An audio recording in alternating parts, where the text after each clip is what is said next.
बोल बंदी छोड़ कबीर साहिब की, बंदी छोड़ गरीबदास जी महाराज की, स्वामी राम देवानंद गुरु महाराज की जय।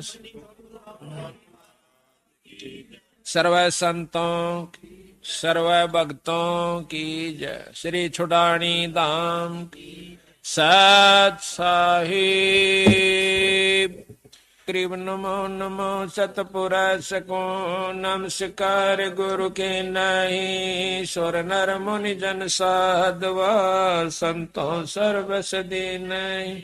सतगुरु साहिब संत सब डंडो तुम प्रणामे, आगे पीछे मध्य हुए तिनको जा कुर्बान। निराकार निर्विषम काल जाल भय भंजनम, निर्लेपम निज निर्गुण अनुपव्य सोन्नदुनम, सोहम सुरति समापतम सकल समाना नीरतल, उजल हिरंबर हरदम ऐथा है वार पार नहीं मद तम ग्रीब जो सुमर सिद्ध होई, गणनायक गलतान अनुग्रह सोई, पारस पद परवाना आज गणेश मनाऊ। देवा चरण कमल लोलाऊं, आज अंत करूं सेवा, परम शक्ति संगीतम रिद्धि सिद्धि गत गुण यतीतम, सतपुरुष निर्मोही जगदम्बा जगदीशम, मंगल रूप मुरारी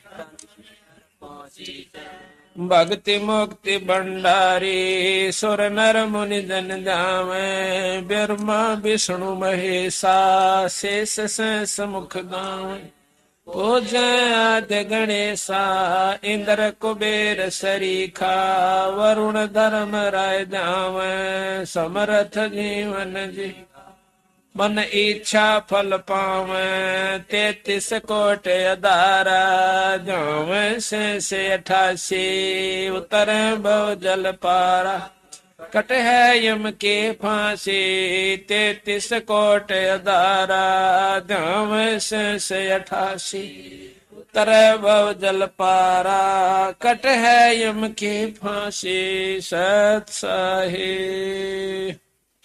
बंदी छोड़ गरीबदास जी महाराज वह पूर्ण ब्रह्म परमात्मा सतपुरुष कबीर साहिब की कृपा से आज सतगुरु गरीबदास महाराज की वाणी का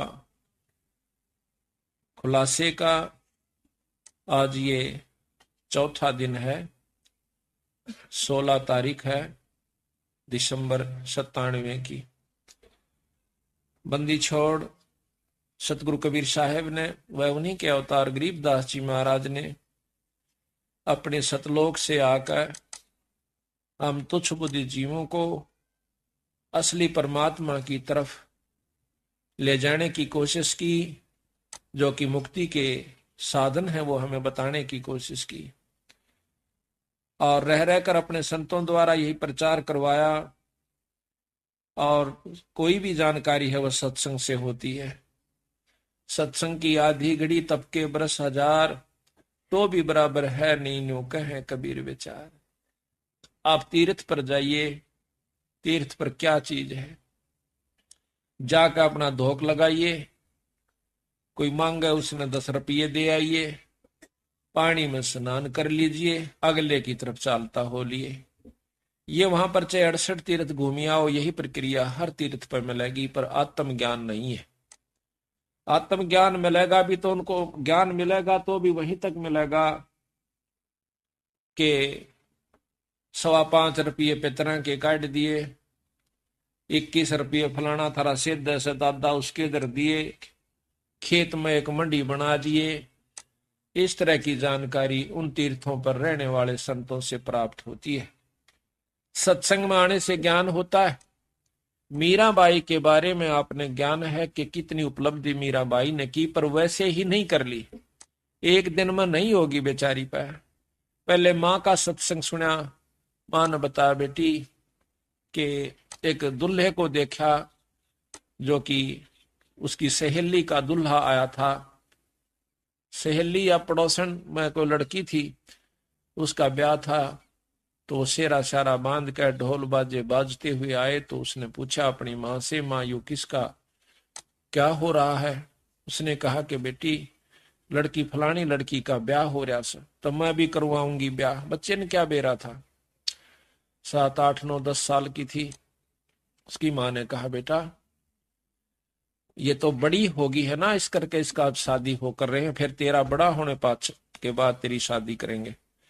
जिद पकड़ ली, ना ब्याह इब्बा करवाऊं, मैं भी ब्याह करवाऊं, मेरा दूल्हा ला दे। तो ज्यादा जिद करने से भगवान कृष्ण की मूर्ति उठा करके उसको दे दी कि ये तेरा दूल्हा से। अच्छे सुथरे कपड़े परा रखे, सिर पर मुकुट, चंदा मोर मुकुट रख रखा। उस दिन के बाद उस दूल्हे को उसने अपने प्रेम के साथ रखा, उसकी पूजा करी, साथ उसके जो सोवा जब अपनी खाट पर लुटा ले, फिर अपने धर दे अलमारी में, खेल का के फिर ठा ले, यानी उसमें पूरी लगन लगा ली, उसको अपना पति स्वीकार कर लिया भगवान सांवरिया कृष्ण रूप में। तो कहते हैं जब उसकी शादी करने लगे तो मना करगी माँ, दो दो ब्याह नहीं करवाया करती, मन तो एक बार करवा लिया, और ये तो अमर दुल्ला है जो कभी मरता नहीं, और ये नकली दुल्ला के लिए शादी करवा के काल न मर जाएंगे, विधवा हो जाऊंगी, मैं निरंडापा काटू, मेरा समझ में आ चुकी है। उसके बाद जबरदस्ती शादी करनी पड़ी, क्योंकि बच्ची लड़की की जात घर में कौन रख सके, ऐसा ऐसा समाज में व्यापक है वो बात। तो राजा के साथ शादी कर दी। शादी के कुछ दिनों के बाद उसका पति देव मर जाता है, शरीर छोड़ जाता है। मीरा की जो लगन थी वो लगी रहती है, वो नहीं मना किया करता था, वह कहीं सत्संग आदि में जाती। उसके देवर था वो बहुत अटीला था, वो मना करा करता, पहले भी उसको धमका दिया करता, लेकिन वो जो राणा था बड़े वाला, वो कभी उसको मना नहीं किया करता था। उसके मान गया था, उसकी आत्मा मानती थी, पर वो परमात्मा को प्यारा हुआ। उसके बाद उसको बहुत कष्ट उठाना पड़ा। उसके देवर ने बहुत दुखी करी, कभी तो कहता है तेरी नाड़ काट दूंगा, कभी कहे सांप बेच दिया। एक बार सांप बेच दिया, सांप बेचा कि नो कह करके पिटारी के अंदर लुको कर ले गए, जिसमें हार होता है। मीरा को कहना कि ये हार से और इसको पहन ले। जब खोलती है तो 9 लखा हार बन जाता है। नौकरों ने आके बताया राणा को कि महाराज वो तो हार बन गया। नो जाकर देखा है तो उसके अंदर हार लिखा हुआ, और बहुत उसको महसूस हुई राणा को भाई कोई शक्ति जरूर से, पर अहंकार कसूता हो, लोक लाज बहुत ज्यादा बुरी होती है। उसके मन में न्यू था कि हमारी बहू ठाकरों की, और कितना हो जावा दुनिया तान्य मारा से, या हमने सहन नहीं होती। मीराबाई ने बोली चाहे मेरा सिर कट जा, पर मैं सत्संग में जानता नहीं मना रह सकती। हम तो थोड़ी सी आंट को मान करके भी सत्संग से विमुख हो जाते हैं ना हमें, लेकिन थोड़ा सा हिम्मत करनी पड़ेगी, किसी युग में कर लियो या करे सदैगी, करे सरेगा, चाहे इस जन्म में कर लियो, चाहे फिर कभी जन्म और कोई भक्ति का सूत बैठ जाए तो फिर कर लियो, करना पड़ेगी हिम्मत, जैसे मीराबाई ने करी।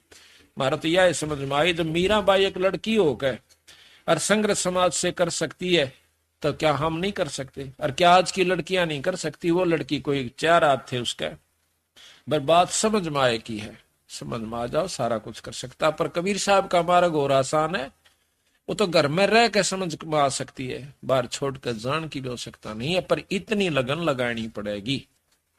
कहते हैं कृष्ण भगवान जब वो नाचा करते उसके ब्रह प्रेम में, तो खुद प्रकट हो जाया करते थे, वहां पर उसके साथ नाचा करते थे। फिर उसको मारने के लिए, खुद मारने की खातिर जहर भेज दिया काले सांप का। कहते हैं उसी समय पता लग गया मीरा को, और तलवार लेकर खड़ा हो गया राणा के, इसको पी लिए नहीं तो तेरी नाड़ काट दूंगा। मीराबाई ने सोची मरना तो सही, पर परमात्मा के नाम पर क्यों ना मरूं। लेकर उस जहर के प्याले को और उस भगवान कृष्ण की मूर्ति शालिग्राम का ऊपर घेर कर उसके चरणा पर नीचे दूसरा प्याला डाल लिया, और कह लिया कि ले परमात्मा अब तू जाने, तेरा काम जाना है। महाराज कहते हैं मीराबाई को मारन चाले जहर का प्याला प्यारे, और पीवत ही अमृत हो गया शरद ही यारे। यानी अमृत कैसा हो गया वो जहर। तो इस प्रकार ईश्वर जो शक्ति है, जिस इष्ट में जितनी शक्ति है उतनी मदद वो अवश्य करता है। अब आप किसी हौलदार या थानेदार का सहारा ले लीजिए, वो भी मदद आपकी कर देगा, पर जितनी कर सकता है उतनी कर देगा, आगे उसके बस की बात नहीं। इसी प्रकार ये तीन लोग के परमात्मा कोई छोटी शक्ति नहीं है। जिस प्रकार डिप्टी कमिश्नर बहुत बड़ी पावर हो जाए, परंतु सीएम और पीएम प्राइम मिनिस्टर के सामने बहुत छोटी इकाई में आ जाता है। यही हमारा बंदी छोड़ के कहने का तात्पर्य है। फिर क्या हुआ कि उसने कुछ दिनों के बाद सोचा गया न्यो नहीं मरे तो उसकी नाड़ काट दिया जाकर। जासे राणा एकदम क्वाड़ खुलवावस है, मीरा एकदम चौंक कर खड़ी होती है। जो ही वो दरवाजा खोलती है, खोलते ही एकदम काला सांप इतना मोटा और 2-4 फुट ऊंचा खड़ा हो जाता है सामने दरवाजे के। मां राणा के चूतड़ जाकर लागे, भयभीत होकर भाग जाता है। तेग कीता गई वो कीता गया, छोड़ कर आ गया। उसके बाद उसने सोचा कि या तो भाई कुछ अजब शक्ति है, पर इसके लिए क्यों बहस करी। तो मीराबाई वहां से, क्योंकि उसने सत्संग सुना एक दिन सतगुरु कबीर साहब का, सतगुरु महाराज की अनुसार उनके संत सत्संग कर रहे थे, उन्होंने जाकर सुना। वो सत्संग तो वह पहला भी सुना करती थी, परंतु ये सत्संग सुने पाचा उसकी आत्मा में चेष्टा हुई, नो कहे परमात्मा तो और इस कृष्ण से भी ऊपर है। तो उन संतों ने कहा कि ये तो बहुत छोटी इकाई के परमात्मा है भगवान कृष्ण तो, और ये आपको इतनी मदद दे रहे हैं, और इनसे ऊपर जो परम शक्ति है उससे मेल हो जा मीरा, ये जन्म मरण की बीमारी को काट सकते हैं। कृष्ण जी आगे बस कि आपके जन्म मरण खत्म करना नहीं है। वो कहने लगी जी मुझे यह समझ में आई नहीं संतो, मेरे बात ये समझ में नहीं आती, क्योंकि आज तक मैंने तो कहीं सुना नहीं। क्या उन्होंने कहा कि बहन तने वो सत्संग ना सुना था, बताई ऐसा सत्संग आपको मिला नहीं था तो आप कृष्ण जी से पूछ लियो। आप तो कहती हो कि मेरे सामने साक्षात दर्शन देते हैं, उनसे प्रश्न करके देखियो, वो संत हैं, वो भगवान हैं, वो झूठ नहीं बोलेंगे। तो कहते मीराबाई ने आत्मा से पुकार करी, भगवान कृष्ण उत्पन्न हुए, सामने प्रगट हो गए। कहने लगे बोल बे के चावस कि महाराज मैंने आज सत्संग में सुना से कि आपसे ऊपर एक शक्ति निरंजन है, निरंजन से ऊपर ब्रह्म है, पार ब्रह्म है, और पार ब्रह्म से ऊपर पूर्ण ब्रह्म परमात्मा जो अनंत करोड़ ब्रह्मांड का भगवान बताया संतों ने। तो कृष्ण कहने लगा मीरा चीज तो बिल्कुल सत्य बताई उन्होंने, वस्तु सत्य है, लेकिन बात जो है वो तेरे और मेरे बस बाहर की बात है, ना तो हम जा सकते उसको पा सकते और ना आप पा सकती, इसलिए उसका संघर्ष करना ही मूर्खता का है। वो कहने लगी जी उन संतों ने जिन्होंने ये बताई है, तो वो कहते हैं कि हमारे गुरु जी के पास वो शक्ति भी है कि हमें यहाँ से जन्म मरण के छुटकारा करवा देंगे एक सार नाम द्वारा। कहने लगे मीरा वैसे तेरी इच्छा है, पर वस्तु वहां आपको मिलेगी नहीं, यानी छुटकारा नहीं हो सकता है परम शक्ति, पर हम वहां नहीं पहुंच सकते।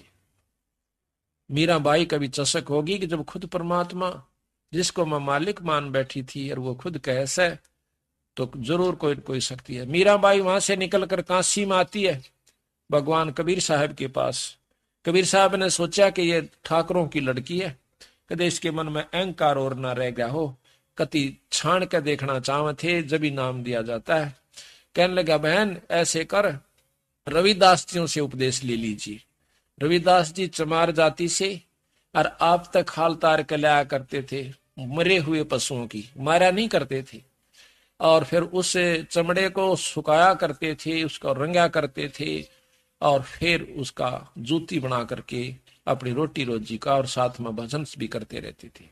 जब वहां कर देखा मीराबाई ने सुरडा सापन चारों तरफ पानी खिंडा हुआ महक आ रही है बांस उसकी चाम की, तो मीराबाई जाकर बैठ जाती है, नमस्कार करती है, मत्था टेकती है। कहने लगी मीरा ये तू ठाकरा की लड़की हो के और एक चमार के घर पाएगी? तो कहती है महाराज ज्यादा दुखी ना करो, इस शरीर का इस माटी का क्या चमार और क्या जात है, क्या हरिजन है, कौन जाट है, ये तो कुछ भी नहीं है महाराज, ये तो 5 तत्व का पुतला या मिट्टी है। रविदास बहुत प्रसन्न हुए, कहने लगे बहन नाम तो मीरा सतगुरु महाराज देंगे कबीर साहब, कि उन्होंने मुझे यहां पर भेजा है। तो उस समय उसने कहा कि बिल्कुल ठीक है, नाम दे दिया ये सत नाम दिया उसको, जो कि हम आपको देते हैं सांस का सुमन। मीराबाई लेकर नाम कर कर दंडोत प्रणाम, हफ्ते 10 दिन वहां रह करके उनके पास, संतों के पास सत्संग में, फिर दोबारा वो मथुरा चली जाती है वृंदावन में। तो वहां जाकर के भजन कर रही थी, उसका समय थोड़ा रह गया था। उस समय कबीर साहब प्रकट होते, महाराज जी आ गए, आओ महाराज जी आओ। महाराज जी बड़े दर्शन दिए, कहने लगा मीरा मैं तेरे को असली नाम देने के लिए आया हूं, सार नाम, सार शब्द। कहने लगे महाराज जी ये और भी रहता अभी, अगर ये तो कुछ भी नहीं था जो तुझे मिला हुआ था, पर तेरी आत्मा इतनी पुण्य हो चुकी है, यही देने के लिए, आत्मा शुद्ध करने के लिए सांस का सुमन सतनाम दिया जाता है कि अंतःकरण नम्र हो जावे, ये उस सार शब्द को प्राप्त करने के योग हो जावे।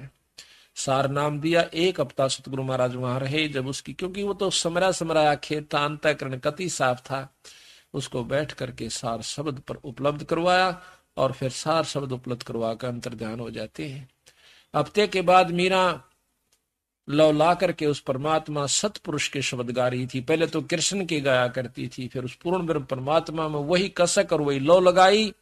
महाराज जी कहते हैं मीरा हाथ सुतार था, पद गावे लौला, और पत्थर की थी प्रतिमा उसमें गई समा। तो इस प्रकार सत्संग से ही ज्ञान होता है, पूर्ण ब्रह्म परमात्मा के नाम से, सार शब्द से जीव यहां से छुटकारा पा सकता है। तो इस प्रकार हमने सत्संग में आना होगा और सत्संग की महिमा को समझना होगा। आपने सुना कि मीराबाई पहले ओम नाम पर आश्रित थी और सत्संग में गई तो जाने से ज्ञान हुआ कि पूर्ण ब्रह्म परमात्मा क्या चीज है। अब मीराबाई की तरह हमने आश्रित होना चाहिए पड़ेगा। और देखो उसने साफ कह दिया कि सत्संग में जरूर जाएंगी, चाहे सिर फूटो चाहे माथा, चाहे को बूंदी कहो चाहे गुंडी कहो, हमने सत्संग नहीं छोड़ सकती। आज तो हम मनुष्य शरीर में हैं और हमारी इज्जत भी है, सब कुछ है, कल हम पशु बन जाएंगे, या ईश्वर का नाम ना लेने से हमारे बुरे कर्मों अनुसार हमें अधरंग मार जावे, कोई लकुआ मार जावे, या टेढ़े मेढ़े अंग हो जाते हैं, उनको चलते हुए, उनको उठते बैठते में कितनी दिक्कत, कितनी परेशानी होती है। लड़कियां देखी बेचारी बहुत बुरी तरह उनका हालत होती है, जिनको अंग उनके अपायज होते हैं। अब वो कहां से मरोड़ करें, वो टेढ़े मेढ़े चालन से न्यो कहे शर्म आवा सहिता उन्हें माथा टेकती आना। और उन पूछ के देखो उनकी शर्म कहाँ गई, सर का बड़ चाल बेचारी।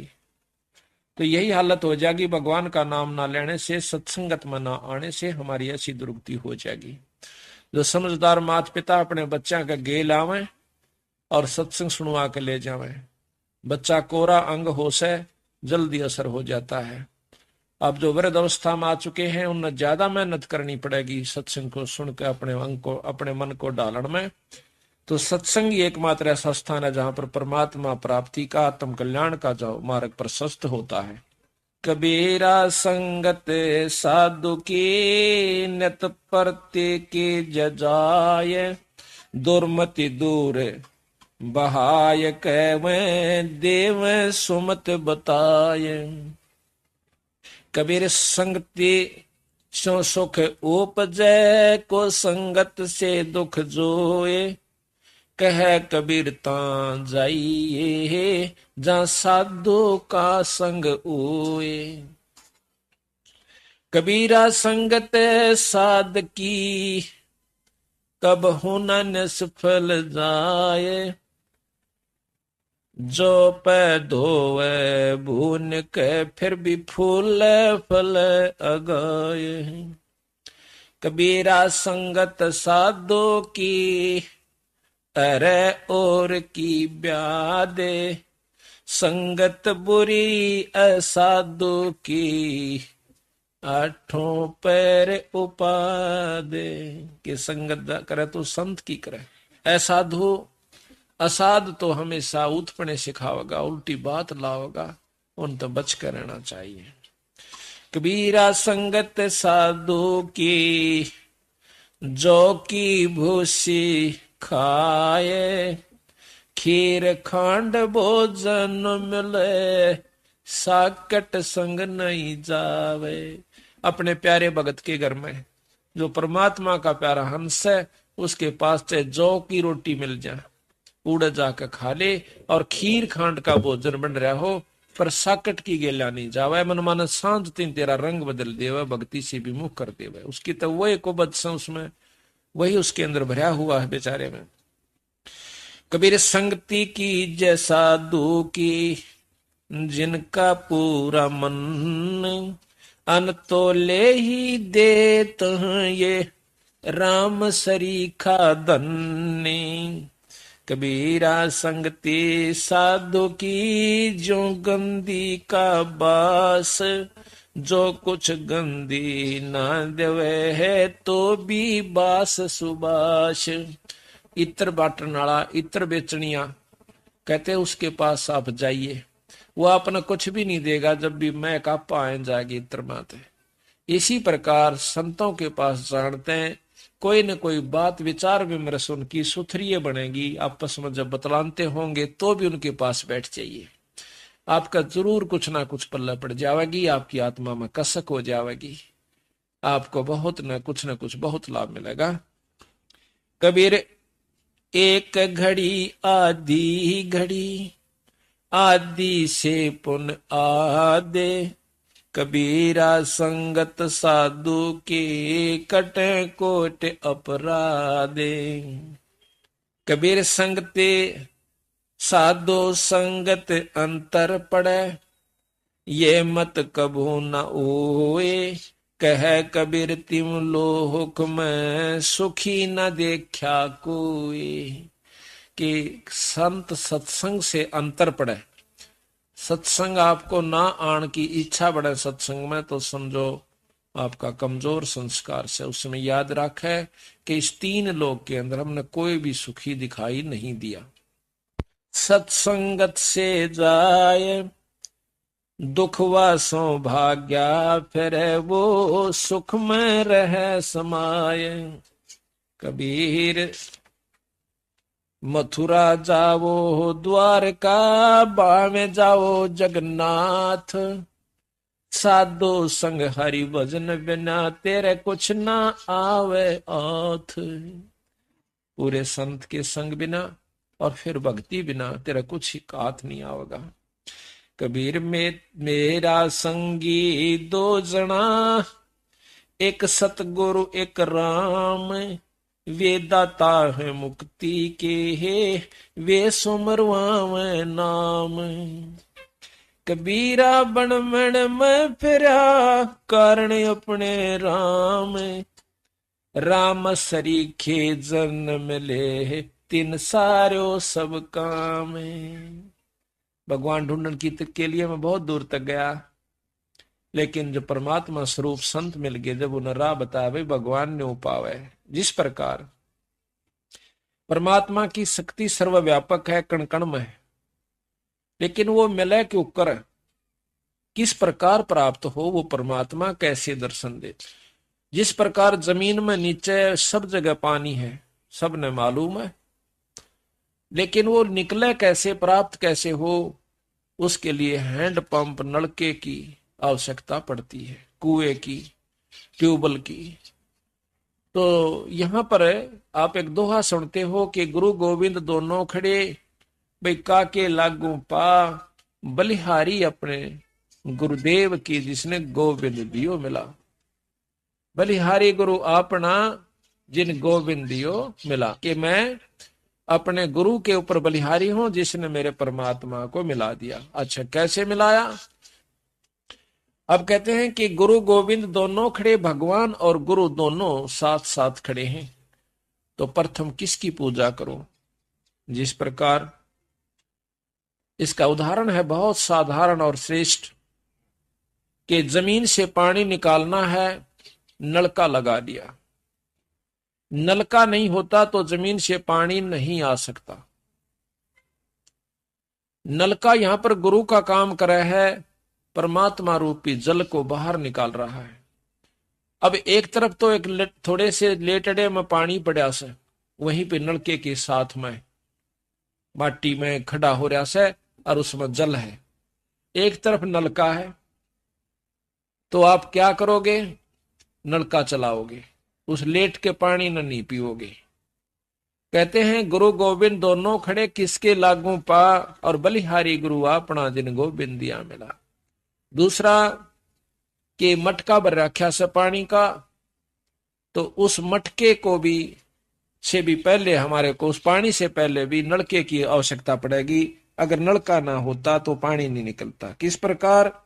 नलके से पानी निकालने के लिए प्रथम नलके की पूजा करनी पड़ती है। नो देखना पड़ा कि इसका नट तो नहीं निकल रहा से, हथड़ी ठीक से कि नहीं से, और फिर वह हिलाना पड़ेगा हैंडल, जब परमात्मा रूपी पानी यानी बाहर आवेगा। इसी प्रकार गुरु से पहले, राम से पहले, भगवान से पहले गुरु पूजनीय होता है।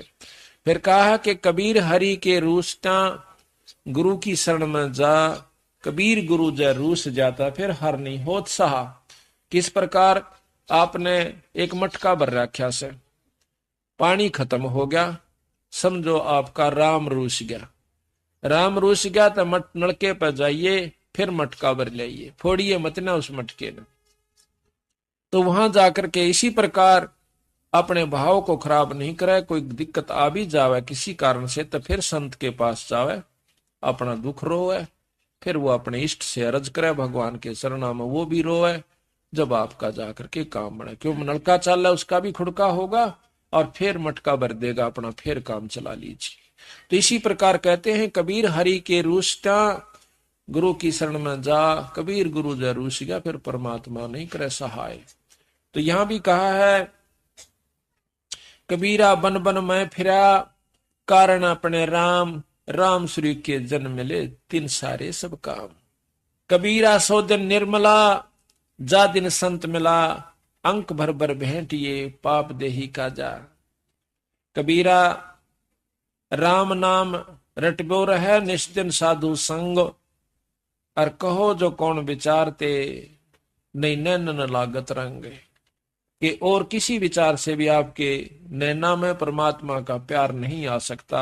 चाहे आप रिश्तेदार दूर बैठ जाइए, चाहे और किसी भी अच्छे आपका दोस्त के साथ जाइए, वो आपको कुछ और ही रास्ता मार्गदर्शन कर सकता है। कबीर साखे शब्द बहुत सुने, मिटे न मन के दाग, संगति सत्संगति तय सुधरा, जाका बड़ा सत्संगत में बिना सुधराता है बड़ा अभाग। कि जो सत्संगत में आकर भी जिसका असर नहीं होता तो वो कर्महीन है, वो कभी भी उभर नहीं सकता। कबीर रिद्धि सिद्धि मांगू नहीं, अरसों मांगू ये है, नित प्रति दर्शन साधु के है, कह कबीर मोए दे। कि ना तो रिद्धि मांगू, ना सिद्धि मांगू, ना धन मांगू, मैं आपसे यही मांगता हूं परमात्मा कि प्रतिदिन मुझे संतों के दर्शन दे। कबीरा दर्शन साधु दर्शन राम का, मुख पे बसे सुहाग, और दर्श उन्हीं को देते हैं जिनके पूर्ण भाग। कबीरा दर्शन साधु का, जो परमात्मा आवे याद, और लेखे में वाहे घड़ी बाकी के दिन बाद। जब परमात्मा के प्यारे हंस दर्शन देते हैं, अपना प्रेमी मिलता है, अपना कोई साथी मिलता है, तो सत्संगी मिलता है, एकदम इतनी खुशी हो से जानो भगवान परमात्मा सतपुरुष मिल गया। क्योंकि उसके मिलने से ईश्वर की चर्चा होगी, परमात्मा का ज्ञान होगा, आत्मा में निर्मलता आवेगी। तो इस प्रकार सत्संग माने से जीव को बहुत लाभ होता है।